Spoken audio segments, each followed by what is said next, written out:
En toi j'ai trouvé le salut.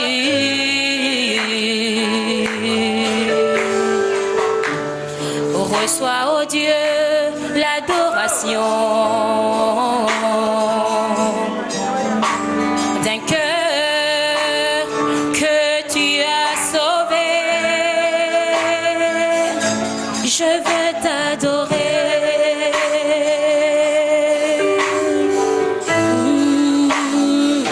Oh, je veux t'adorer, Jésus. Je veux t'adorer.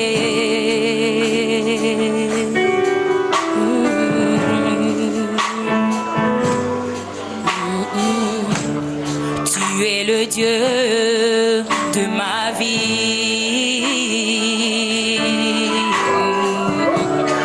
En toi j'ai trouvé le salut.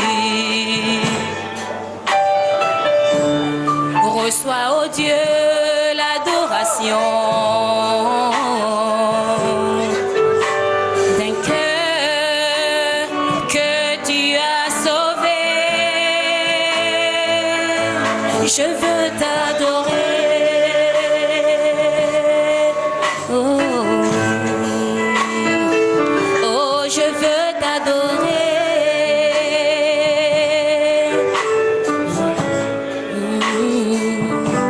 Je veux t'adorer.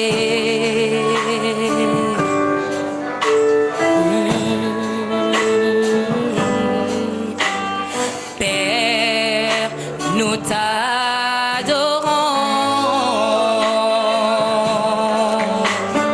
Père, nous t'adorons. Père, nous t'adorons. Oh Père, nous t'adorons. Père, nous t'adorons. Nous t'adorons. Père, nous t'adorons.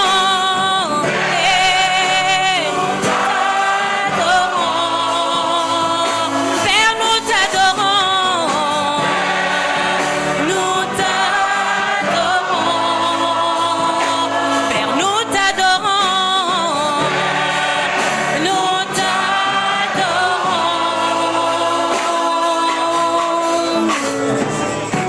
Oui, tu es le roi des rois. Oh, tu es le Seigneur des seigneurs. Et tu es digne d'être acclamé. Oh Jésus, nous t'acclamons. Nous t'acclamons. Oh Seigneur, Père, nous t'acclamons. Père, nous t'acclamons. Père, nous t'acclamons. Seigneur, acclamons, acclamons Jésus, le roi des rois. Et nous t'acclamons. Père, nous t'acclamons. Seigneur, acclamons le Fils, le Saint-Esprit de Dieu. Jésus, nous t'acclamons. Père, nous t'acclamons. Nous t'acclamons. Père, nous t'acclamons. Nous t'acclamons. Père, nous t'acclamons. Nous t'acclamons. Acclamons le roi des rois.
Amen.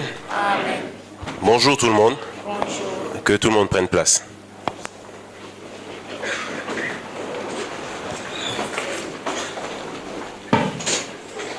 Que Dieu soit béni pour la conduite de ce culte et pour son esprit qui est au milieu de nous. Et que la présence de tout un chacun soit une bénédiction. Alléluia. Nous allons continuer avec notre enseignement dans le thème principal est l'Église de Jésus-Christ. Et le verset clé c'est Matthieu 16, 18. Je vais demander qu'on puisse, voilà.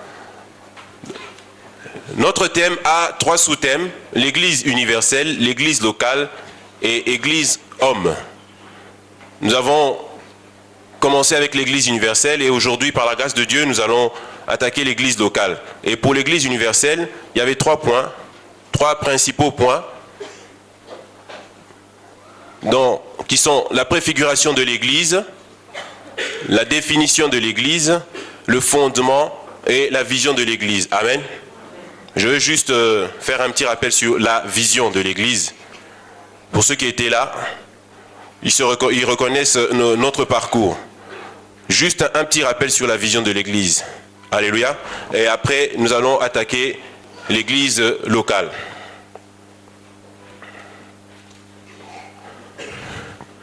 Quand nous prenons la parole de Dieu dans Matthieu 16, 18, juste un petit rappel sur la vision. Matthieu 16, 18. Le Seigneur Jésus-Christ parlant avec Pierre, il lui dit, et moi je te dis que tu es Pierre, avec un grand P, c'est important ce détail-là, et que sur cette pierre je bâtirai mon église, et que les portes du séjour des morts ne prévaudront point contre elle. C'est important. Vous avez bien vu qu'il y a Pierre avec grand P et Pierre avec petit p. C'est que dans les textes originaux, comme je le dis et je le répéterai souvent, c'est important que nous puissions aller dans les textes originaux pour véritablement ressortir la pensée, parce que les mots sont importants. La traduction ne reflète pas toujours exactement, ne reflète pas toujours certaines traductions. Alléluia. Parce que y a d'autres traductions, vous allez voir que c'est marqué « et sur ce rocher » ou bien « sur ce roc ». Cette traduction, sur ce point-là, elle est un peu plus correcte. Alléluia. C'est vrai que ça veut dire toujours Pierre, mais celle-ci a créé une certaine confusion, mais nous n'allons pas revenir sur ça. Et donc dans les textes originaux, c'est marqué « tu es Pétros ».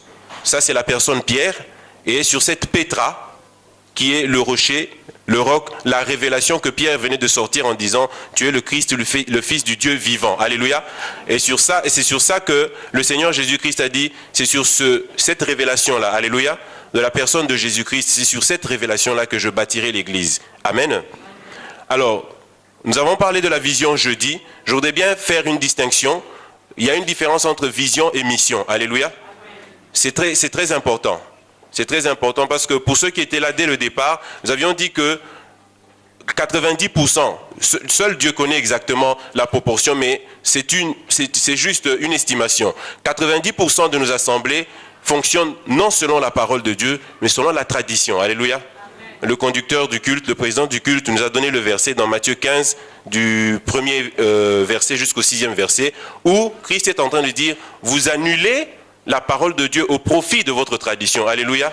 Voilà pourquoi le constat est amer. Dans les églises, la manifestation de la gloire de Dieu n'est pas comme du temps de l'église primitive. Alléluia.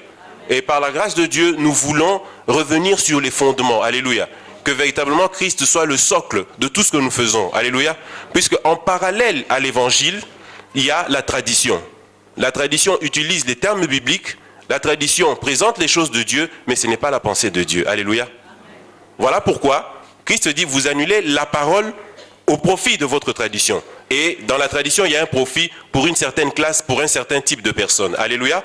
Mais nous voulons ne pas fonctionner selon la tradition, mais nous voulons fonctionner selon la parole de Dieu. Alléluia. Pour voir véritablement la gloire de Dieu au milieu de nous. Alléluia. Voilà. Donc, quand Christ dit, je bâtirai, nous comprenons par là que c'est lui qui a la vision de ce qu'il veut faire. Alléluia. Il a la vision. Pourquoi j'insiste, pourquoi je reviens sur ça? C'est parce que selon la tradition, Aujourd'hui, vous entendrez dans les assemblées ou partout où vous allez, vous entendrez des personnes dire « je porte la vision, je suis le visionnaire ». C'est une abomination. Personne ne peut porter la vision. Nous avons tous reçu la mission dans Matthieu 28, 19. Si on peut le mettre Matthieu 28, 19. C'est important. Mission et vision, c'est important. Nous devons être fondés et nous ne devons pas être flottants à tout vent de doctrine. Par la grâce de Dieu, à l'issue de cet enseignement, vous devez être fondés au point où vous pouvez contredire ceux qui sont dans l'ignorance ou ceux qui affirment des choses qui ne sont pas fondées dans les Écritures. Alléluia. Dans Matthieu 28, 19, qu'est-ce que la parole de Dieu nous dit? Allez, faites de toutes les nations des disciples, les baptisant au nom du Père, du Fils et du Saint-Esprit. Alléluia. Alors, j'avais dit ici que Dieu est hors du temps. Ça veut dire, quand Dieu dit quelque chose, pour nous, humains, ça peut être dans le futur, mais pour Dieu, c'est toujours le présent, parce il s'appelle « Je suis ». Alléluia. Il s'appelle « Je suis ». Et j'avais donné un exemple. Dieu vient parler à Gédéon, Dieu l'appelle « vaillant héros ». Mais dans la réalité humaine, Gédéon n'était pas encore héros. Vous me comprenez? Mais Dieu l'appelle « vaillant héros ». Parce que pour Dieu, le futur, c'est le présent. Ce que nous voyons futur, pour Dieu, c'est le présent. C'est pour cela, quand Dieu nous parle, parfois nous avons des difficultés à comprendre ce que Dieu veut dire. Alléluia. Parce qu'il arrive, et ça, beaucoup l'ont expérimenté, on demande quelque chose à Dieu, sur le champ, Dieu te dit, je t'ai exaucé. Mais entre le moment où il a dit, je t'ai exaucé, et le moment où on va voir la chose s'accomplir, il peut se passer 20 ans. Pour nous, 20 ans, mais pas pour Dieu. Est-ce que nous comprenons ces choses? Alléluia. Alors, quand Dieu dit, dans Matthieu 28, 19, il dit, allez, faites de toutes les nations des disciples. Dieu était déjà en train de voir les nations devenir des disciples. Alléluia. Et c'est cela la vision. Et Dieu dit ceci, nous allons prendre un verset.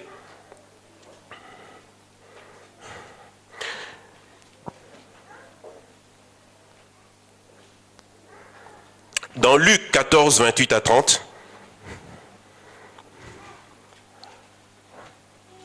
Luc 14, 28 à 30. Car lequel de vous, s'il veut bâtir une tour, ne s'assied d'abord pour calculer la dépense et voir s'il a de quoi la terminer? De peur qu'après avoir posé les fondements, il ne puisse l'achever et que tous ceux qui le verront ne se mettent à le railler. En disant, cet homme a commencé à bâtir et il n'a pas pu achever. Donc voilà. Qu'est-ce que la parole de Dieu nous fait comprendre? Qu'avant d'entreprendre quelque chose, tout homme sensé, toute personne sensée prend d'abord le temps de visualiser, de projeter, de se projeter, de voir, je veux bâtir tel édifice et est-ce que j'ai les moyens de le faire? Alléluia. Alors, qui est-ce qui s'est assis dans le conseil spirituel pour bâtir l'église? Ce n'est que Jésus-Christ. Alléluia. C'est lui seul qui a regardé s'il avait les moyens de mener à bien son projet. Alléluia. Ce n'est ni toi ni moi. Alléluia. Donc c'est inconcevable que quelqu'un dise je porte la vision. Alléluia. C'est inconcevable. C'est lui seul qui a la vision. Et nous ne sommes que des missionnaires, des exécutants. On nous a donné la mission, mais la vision, c'est Jésus-Christ qui a la vision. Et il n'y a qu'une vision de l'Église. C'est aller faire de toutes les nations des disciples. Alors que quelqu'un vienne, dise je porte la vision, Dieu m'a donné la vision, ça n'a pas de sens. Ça n'a pas de sens. Dieu peut te donner une mission, mais cela ne fait pas de toi quelqu'un d'exceptionnel. Nous tous, nous avons la mission de toute façon. Parce que quand on a dit aller, ça nous concerne tous. Mais aller ne veut pas dire forcément se tenir derrière la chair. Non, c'est selon la grâce que Dieu a donnée à chacun. Le fait de se tenir la chair n'est rien d'exceptionnel, sinon qu'une grâce que Dieu a donnée. Alléluia. Nous sommes frères autant que vous. Alléluia. Il n'y a rien d'exceptionnel d'être ici. Ça, c'est la grâce que Dieu a fait à ceux qui se tiennent ici. Mais vous aussi, vous avez des grâces. Quitte à vous maintenant de vous rapprocher du Seigneur pour découvrir ce que Dieu a mis en vous et pour le mettre au profit de l'Église, de la construction de l'Église. Alléluia. Voilà pourquoi je rappelle, on nous a dit d'être des acteurs. Alléluia. Chacun est appelé à être acteur, à participer à la construction de l'Église. Nous ne sommes que des exécutants. Alléluia. Chacun selon la grâce que Dieu lui a donnée. Alléluia. Mais personne ne peut porter la vision. Il n'y a que Christ seul qui a la vision de l'Église. Alléluia. Et généralement, c'est une ignorance que les gens disent, c'est moi qui ai la vision, c'est moi qui suis ceci. Non, non, non, non, c'est une ignorance. Soit c'est une ignorance, soit c'est des ambitions personnelles. C'est l'un ou l'autre. Soit c'est une ignorance, que Dieu aide ces personnes-là à revenir, soit c'est une ambition personnelle qu'on masque derrière la parole de Dieu. Alléluia. Que Dieu soit béni. Donc nous allons attaquer le deuxième point, l'église locale. Alors, nous avons parlé de l'église corps de Christ. On dit que l'église corps de Christ est universelle. Pourquoi on dit qu'elle est universelle? Nous allons lire un verset dans Apocalypse 5, 9. L'église corps de Christ est universelle. Apocalypse 5, 9. Il est écrit, et il chantait un cantique nouveau en disant, tu es digne de prendre le livre et d'en ouvrir les sceaux, car tu as été immolé et tu as racheté pour Dieu par ton sang des hommes de toute tribu, de toute langue, de tout peuple et de toute nation. Amen. Voilà, donc c'est cela l'église corps de Christ. Et cette réalité-là, c'est une réalité invisible. Alléluia. L'église corps de Christ, l'église universelle. Réellement, si Dieu vous ouvre les yeux spirituels, c'est réellement le corps de Christ. Alléluia. Mais c'est une réalité invisible. Alléluia. Alors, pourquoi maintenant on parle de l'église locale? L'église locale n'est qu'une partie de l'église corps de Christ. Alléluia. Et pourquoi on dit locale? Tout simplement parce que l'église locale, c'est l'ensemble des personnes nées de nouveau qui se réunissent dans un endroit bien déterminé. C'est pour cela qu'on dit église locale. Nous pouvons lire les Écritures dans Actes 8, 1. Voilà pourquoi vous allez voir cette différence dans le langage. Église locale, église corps de Christ. Mais sinon, l'église locale fait partie de l'église corps de Christ. Mais tout simplement, c'est parce que c'est localisé à un endroit bien précis. Alléluia. Mais la réalité de l'église corps de Christ est une réalité invisible. Il y a des hommes de toute langue, de toute tribu, de toute nation. Alléluia. Est-ce que vous saisissez cette différence? Amen. Alors, Acte 8, 1. Saul avait approuvé le meurtre d'Étienne. Il y eut ce jour-là une grande persécution contre l'église de Jérusalem. Voilà l'église locale. Donc c'est une église qui se trouve à un endroit bien déterminé. Une communauté des personnes nées de nouveau. Je n'ai pas dit une communauté des gens qui prient. Il faut bien que nous ayons, par la grâce de Dieu, nous devons avoir maintenant dans notre vocabulaire cette distinction-là. Alléluia. C'est une communauté des personnes nées de nouveau. Pas une communauté des gens qui prient. Parce que beaucoup de gens prient, mais beaucoup de gens ne sont pas nés de nouveau. Beaucoup de gens prient, mais beaucoup de gens ne sont pas nés de nouveau. Et c'est ce qui explique en partie d'ailleurs tout ce qu'on a comme difficulté dans les assemblées. Beaucoup ne sont pas nés de nouveau. Beaucoup prient, mais beaucoup ne sont pas nés de nouveau. Donc voilà, c'était juste pour vous montrer l'église de Jérusalem.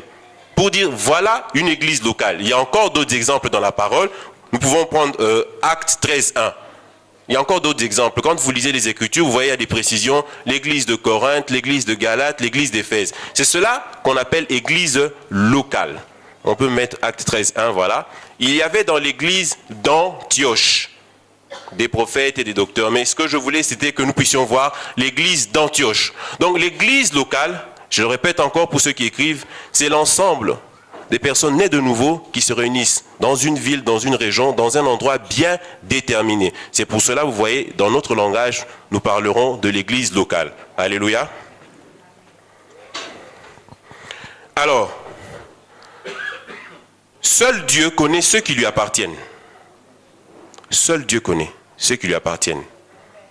On ne peut pas compter. Pourquoi je dis que l'église, là je reviens sur l'église universelle, c'est une réalité invisible. Seul Dieu connaît ceux qui lui appartiennent. Parce qu'autant que nous sommes ici, tout le monde n'appartient pas à Dieu. Il n'y a que Dieu qui sait ceux-là qui lui appartiennent. Alléluia. Il n'y a que Dieu qui connaît ceux qui lui appartiennent. Alléluia. Alors nous allons évoluer. Nous allons parler maintenant du fonctionnement de l'église locale. Et ce fonctionnement est aussi valable pour l'église corps de Christ. Le fonctionnement de l'église locale. C'est aussi valable pour le corps de Christ, le fonctionnement de l'église locale. Nous allons prendre 1 Samuel 8, versets 1 à 7. 1 Samuel 8, avant que nous puissions entrer dans le vif du sujet, nous allons lire 1 Samuel 8. Voilà. Lorsque Samuel devient vieux, il établit ses fils juges sur Israël. Son fils premier-né se nommait Joël et le second Abijah. Ils étaient juges à Beersheba.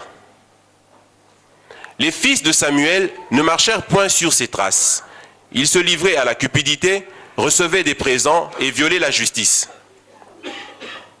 Tous les anciens d'Israël s'assemblèrent et vinrent auprès de Samuel à Rama. Ils lui dirent, « Voici, tu es vieux, et tes fils ne marchent point sur tes traces. Maintenant, suivez-moi attentivement, maintenant, établis sur nous un roi pour nous juger, comme il y en a chez toutes les nations. » On continue. Samuel vit avec des plaisirs qu'il disait, « Donne-nous un roi pour nous juger. » Et Samuel pria l'Éternel. L'Éternel dit à Samuel, « Écoute la voix du peuple dans tout ce qu'il te dira.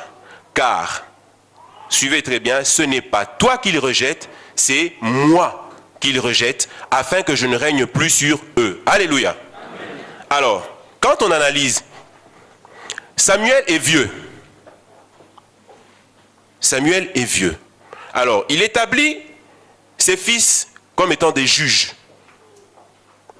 Et ces fils qui ne marchent pas sur ses traces, les anciens d'Israël se réunissent. Ils disent, bon écoute, Samuel, on va te faire une proposition. Tu es devenu vieux, tu as établi tes fils sur nous, mais voilà que tes fils ne marchent pas sur tes traces. Ils ne se comportent pas, ils ne sont pas intègres, ils ne se comportent pas comme toi. Alors, établis sur nous un roi qui va nous juger. La Bible dit, Samuel vit cela avec déplaisir. Bon, quand on analyse, qu'est-ce qu'il y avait de mal? Il dit, établis sur nous un roi qui va nous juger. Qu'est-ce qu'il y avait de mal? A priori, à première vue, c'est une bonne pensée. Parce que les fils de Samuel qui ont succédé à Samuel ne marchent pas sur les traces de Samuel. C'est pour cela qu'ils disent, maintenant, au lieu que ce soit tes fils qui nous jugent, établis sur nous un roi qui va nous juger. Mais plus loin, on voit que l'Éternel dit, Samuel, écoute ceux qui te demandent, mais sache que ce n'est pas toi qui rejette, c'est moi qui rejette. Alors, la clé de ça, c'est quoi? Qu'on nous remette là où il parle de roi. Établis sur nous un roi. Il dit ceci, établis sur nous un roi pour nous juger, voilà la phrase clé, comme il y en a chez toutes les nations. Voilà le b.a.-ba. Voilà le problème. Comme il y en a chez toutes les nations. Israël, en demandant ça, Israël a rejeté la pensée de Dieu. Israël a automatiquement rejeté la pensée de Dieu. Quelle a toujours été la pensée de Dieu? Et cela est valable pour l'Église. C'est de ne jamais faire les choses comme les nations. Est-ce que vous me saisissez? C'est capital ce qu'on est en train de dire. C'est capital. Ça va déterminer la suite de tout ce qu'on est en train de dire. Voilà le problème. Comme il y en a chez toutes les nations. Dieu a dit, ce n'est pas toi qui le rejettes, c'est moi. Pourquoi? Parce que Dieu a toujours voulu faire la distinction. Alléluia. Dieu a toujours voulu faire la distinction. Mais eux, ne comprenant pas cela, ils demandent maintenant, fais avec nous comme les autres. Et quels autres? Les nations. Automatiquement, Dieu est déçu. Parce qu'ils n'ont pas compris ce que Dieu voulait. Quand la Bible nous dit, soyez renouvelés dans votre intelligence, c'est capital. Église, ce sont des choses qui sont capitales. Soyez renouvelés. Qu'est-ce que cela veut dire? Quand nous venons à l'église, nous avons ce que les anglophones appellent un background, c'est-à-dire un vécu, une expérience, un bagage qu'on ramène. Or, Dieu ne fonctionne pas selon les nations. Dieu ne fonctionne pas selon le monde. Qu'est-ce que c'est que le monde? Le monde, ce n'est pas ce que nous voyons, les maisons ou ceci. Non, le monde, c'est un système. Alléluia. C'est un système de penser, d'agir, de réfléchir. C'est un système. C'est ça le monde. Or, quand nous venons, nous avons hérité de ce système. Alléluia. Nous avons grandi dans ce système. Et qu'est-ce que nous avons tendance à faire? C'est de vouloir ramener ce système dans l'Église. Voilà pourquoi la parole de Dieu dit, soyez renouvelés dans votre intelligence. Donc, qu'est-ce que cela veut dire? Nous devons faire table rase de tout ce que nous avons appris comme façon de fonctionner, comme système de fonctionnement, comme façon de réfléchir. Nous devons faire table rase de tout ça et laisser maintenant le Saint-Esprit amener sa façon de penser, sa façon de réfléchir, sa façon de fonctionner. Alléluia. C'est important. Si vous saisissez ça, vous avez tout saisi. C'est important et c'est capital. Et c'est ça que Israël n'a pas compris. C'est cela qu'Israël n'a pas compris. Église. L'église est spirituelle. L'église est spirituelle. Donc, aucun fonctionnement humain ne doit entrer dans l'église. Alléluia.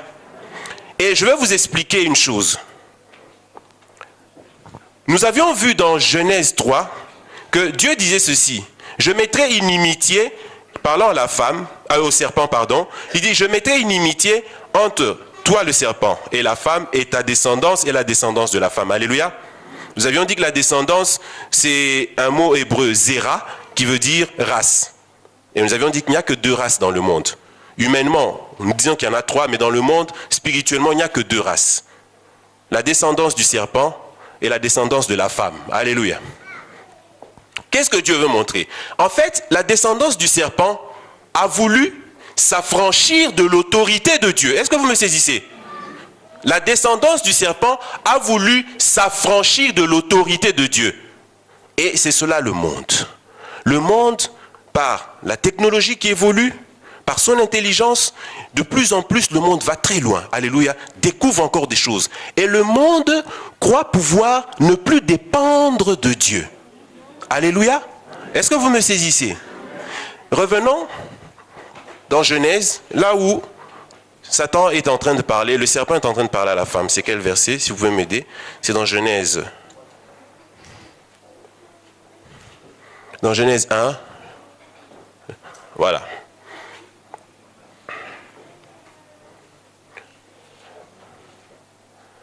Non, au cinquième verset. 5e verset, qu'est-ce que ça nous dit? Voilà. Alors, le serpent dit ceci à la femme. Mais Dieu sait que le jour où vous en mangerez, vos yeux s'ouvriront et que vous serez comme des dieux. Voilà, c'est cela le monde. Le monde évolue dans l'intelligence, dans la technologie, et le monde croit pouvoir être capable de tout. Or, le monde ne sait pas que, quoi qu'il puisse faire, quel que soit le degré de l'intelligence, de l'évolution de la technologie, le monde aura toujours ses limites. Et qu'est-ce que Dieu veut montrer? Et c'est cela que nous devons comprendre. Dieu élève une autre race, la descendance de la femme, pour montrer au monde. Regardez, vous avez tout un tas de systèmes de fonctionnement. Mais regardez, il y a une race à côté de vous qui a un système de fonctionnement qui n'est pas dans le monde, mais qui est très efficace, de loin plus efficace que vous, la descendance du serpent. Est-ce que vous comprenez ces choses? Alors, si vous avez compris ces choses, comment est-ce que, pour que l'Église fonctionne, nous allons aller copier? Est-ce que vous comprenez ces choses, Église? Est-ce que vous comprenez ces choses? Comment est-ce que, pour que l'Église puisse fonctionner, nous allons aller prendre les systèmes qu'il y a dans le monde et nous allons appliquer dans l'Église? Mais Dieu ne se retrouve pas là-dedans. Dieu veut montrer, saisissez ces choses, Dieu veut montrer au monde, regardez, vous croyez être capable de tout, vous croyez devenir des dieux, mais vous aurez toujours des limites. Mais regardez la génération d'à côté, juste en face de vous, par un système qui n'existe pas dans le monde, et ce système qui dépend de Dieu, ils sont de loin plus puissants et plus efficaces que vous. Est-ce que vous saisissez ces choses? Voilà, c'est là l'Église. L'Église doit être la vitrine du fonctionnement spirituel, du fonctionnement du royaume. Alors nous ne pouvons pas prendre les systèmes, et ça j'insiste, de ce que nous voyons dans le monde pour appliquer à l'Église. Comprenez ces choses, ça va déterminer la suite. Amen.